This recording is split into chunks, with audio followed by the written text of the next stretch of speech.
All right, here we are, day 2.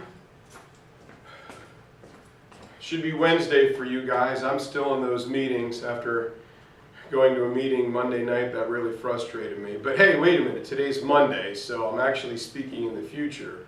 Maybe I'm a prophet. We'll find out. But we're going to continue on here with Cold War history.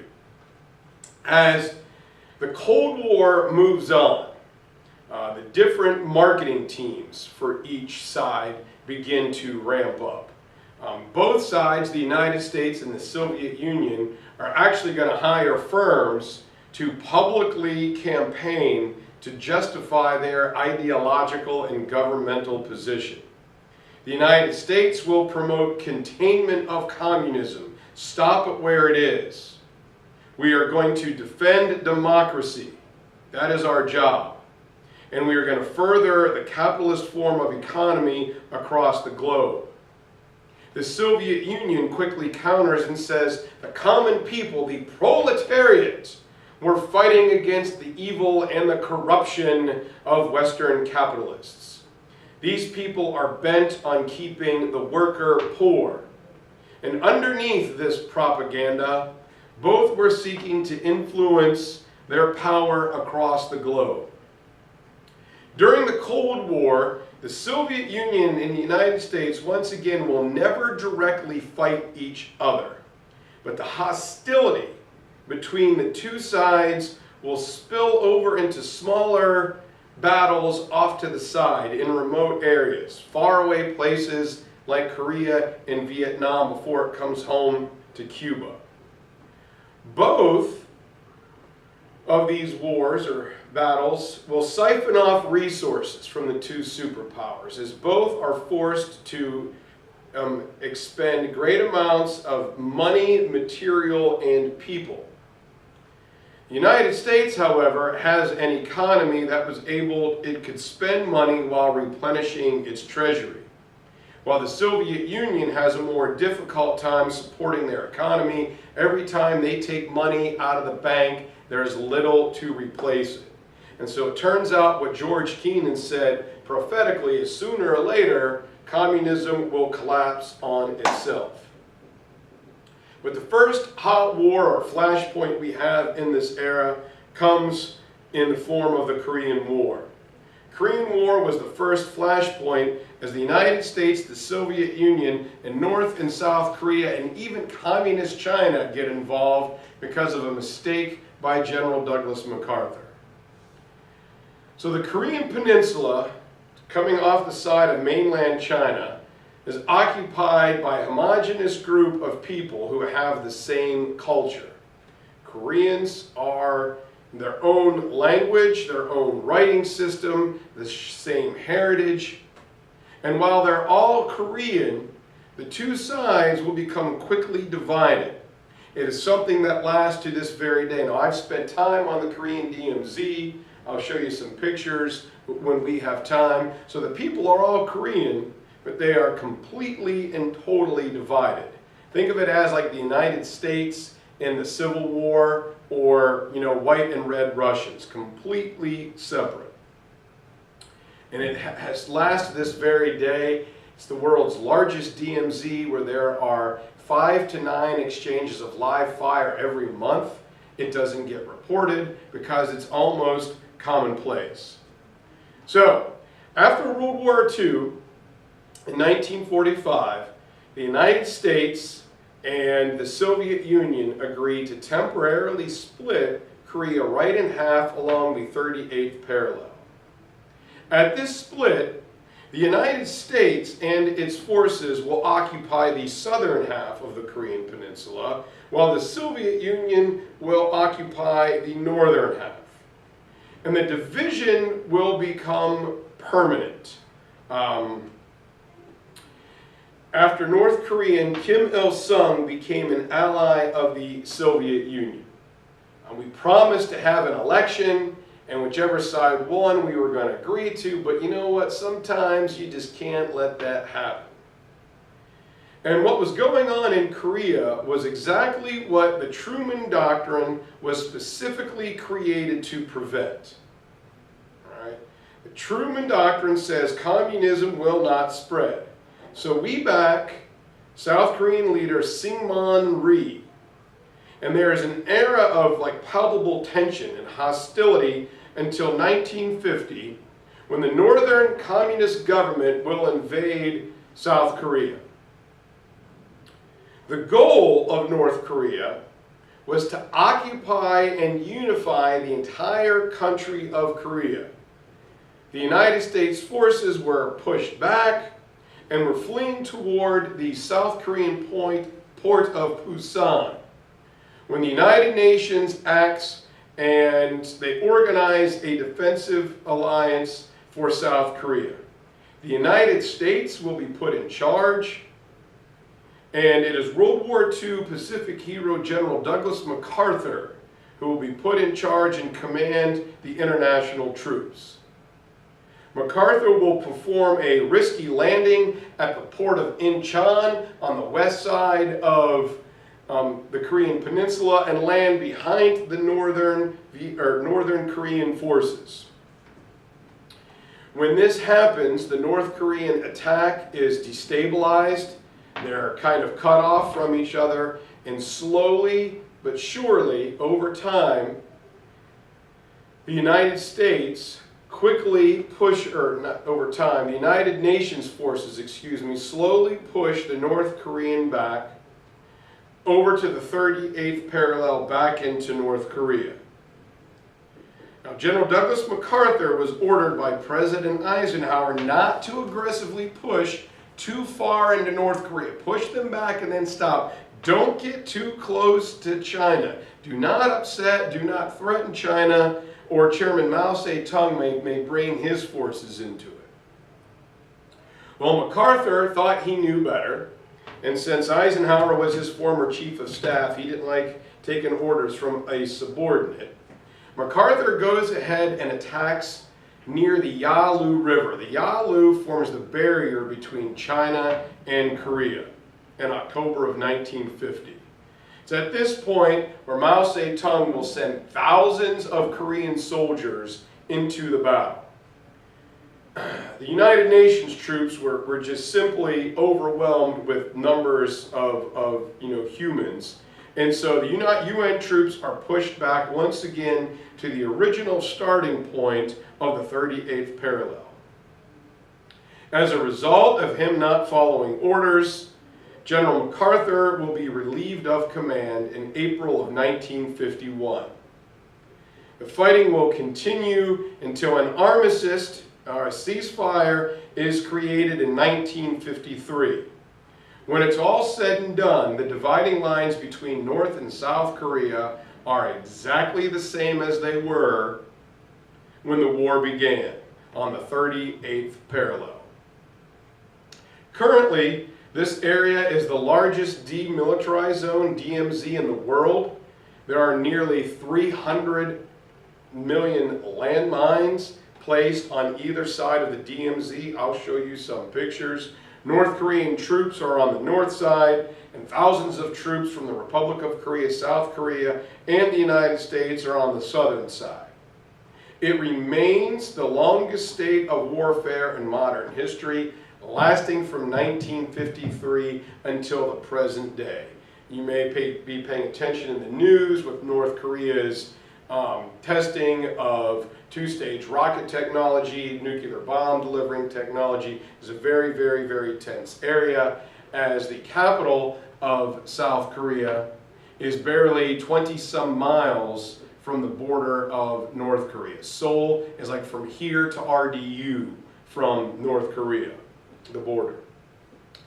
After the war, North and South Korea are going to further epitomize the Cold War, as they will follow different paths in economic policy.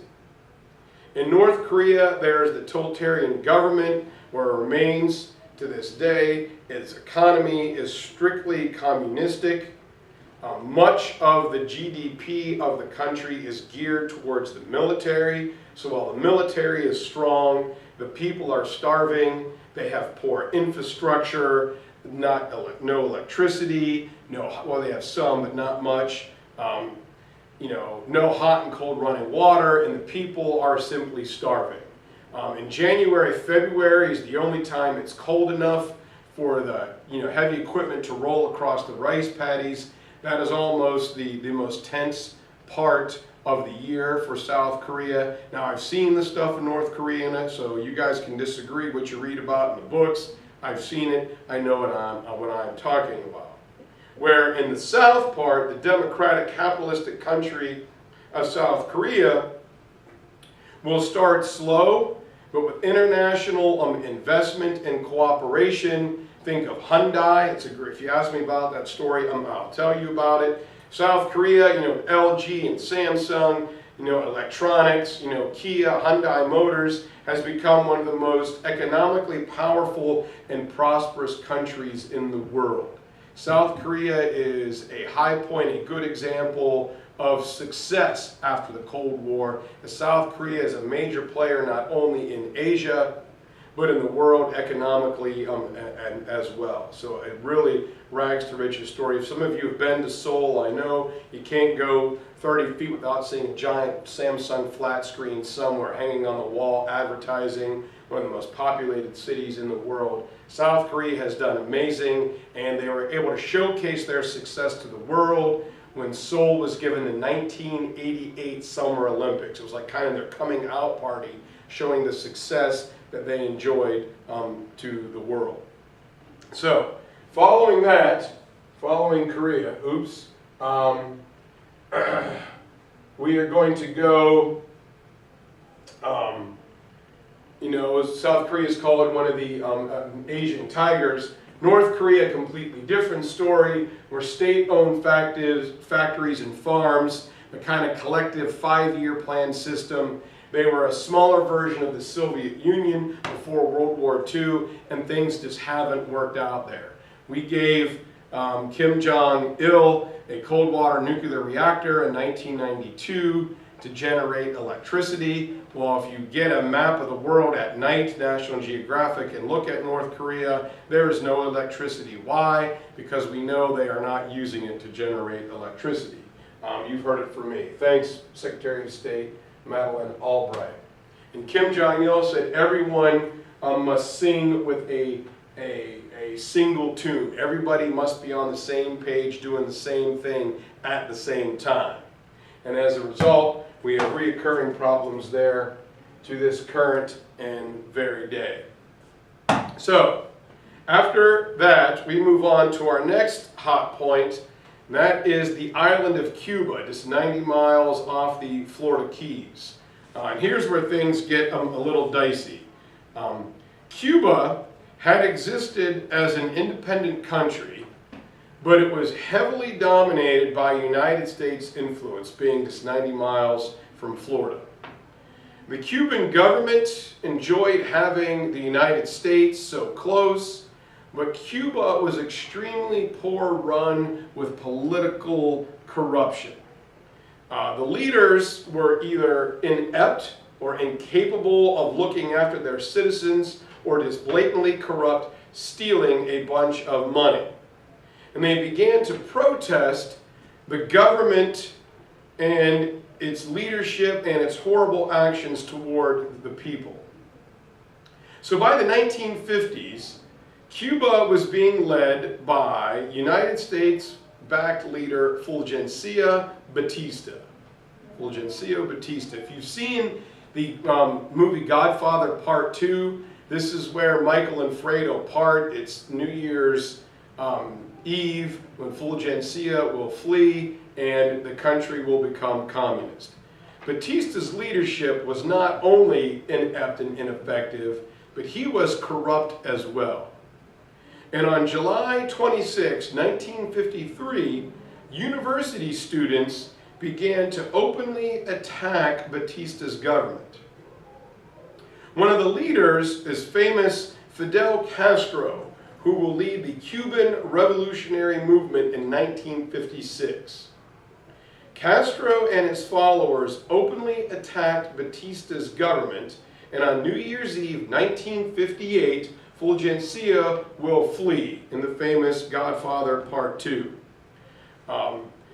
In January of 1959, Fidel Castro will arrive in the Cuban capital of Havana as a victorious revolutionary leader, and he declares himself the president of Cuba. And so here begins the revolution and Castro's reforms. Castro will immediately take a communist view of his ideology, and he will begin the biggest and most widespread rebuilding and overhaul of a country that we have seen. Castro wants to rebuild Cuba from the ground up, covering all phases. Politically, socially, and economically, everything is going to be redone. He believed at this time it was better for him to rule in an authoritative Thomas Hobbes manner in order to get things done. In order to get things done, I've got to be here, I've got to be in charge. By 1970, Castro will create an executive cabinet of advisors. He said he's going to rule by a council. But he was still the unequivocal, the unquestioned leader of the government. And here, Castro starts a large land redistribution program as he wants to try and improve Cuba's agricultural output. He wants to diversify, and the things that he really wants to grow are exportables like sugar and tobacco, which were still main exports. But even with this, Castro was going to run into the same difficulties that Peter the Great ran into back in the 1600s. Castro wanted everything done as fast as possible, and so speed was more important than output. And the results were disappointing. Everything was kind of done halfway. It wasn't done right.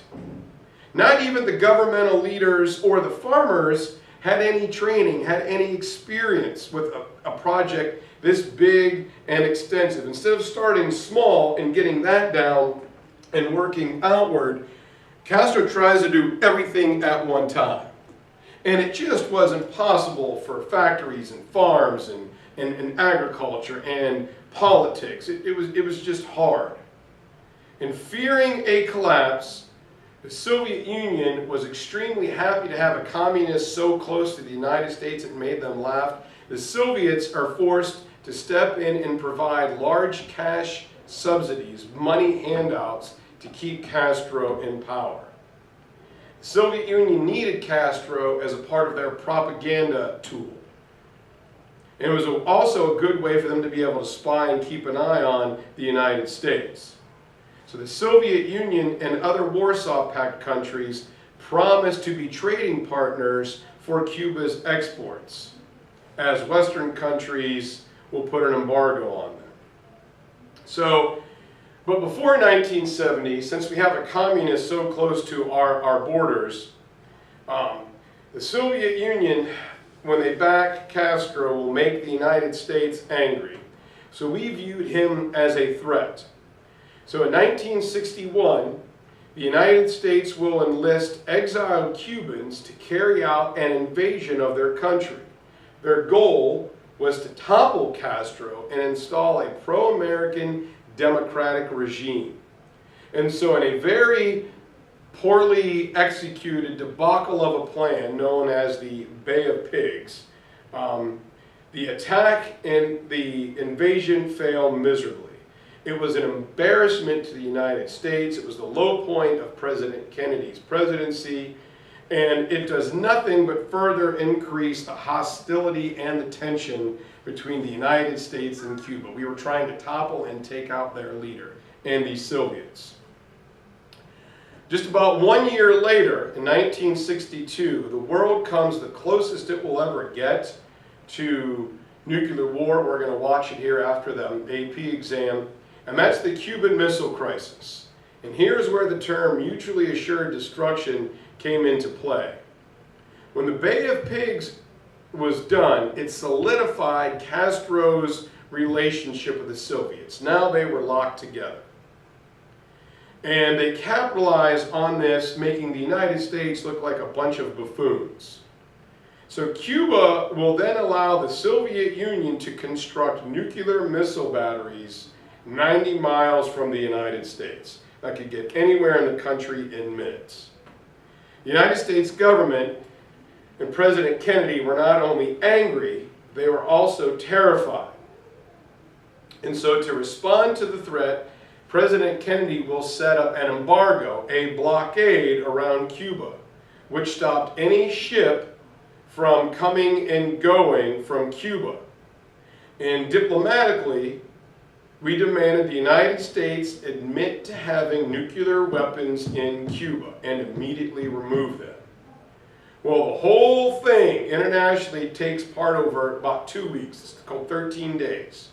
In October of 1962, the world readied itself for a nuclear war. My dad was taken to the coastline of Texas and told anything bigger than a canoe not flying the American flag or a plane that you don't recognize, open up. It wasn't if we were going to war, but it was when. Now, war doesn't seem likely or possible. It is probable. But in the end, Soviet Premier Nikita Khrushchev will back down and agree to remove his missiles from Cuba. In exchange, the United States had to remove missiles from Turkey. And we promised to never again try and overthrow Castro's leadership in Cuba. And so as this crisis begins to pass, and the United States communist ideology has a foothold in the Americas, it's a difficult pill to swallow. Castro had promised the Soviet Union that he would send troops to different parts of Latin America to help spread communism, which he does. However, when it's all said and done, with the collapse of the Soviet Union in 1991, Castro finds himself without resources from the Soviet Union for the first time. No more money handouts. And with communism collapsing and falling at different places around the world, Castro remained the leader of communism in Cuba, but Cuba is on its own. It is, however, the only old-school Soviet bloc state that really has not reformed their government. They're slowly starting to begin. Saw with President Obama's trip there about a week ago or 2 weeks ago. But they're still a communist country today, and they're having major economic problems, mainly due to a continued United States trade embargo. So there we have Israel propaganda, Korea and Cuba. I got to stop this right now because the bell's about to ring. You will get part 2 with Vietnam coming up here shortly, and the Honorable C. Webb can help you guys out with some different facts. All right, guys, see you soon.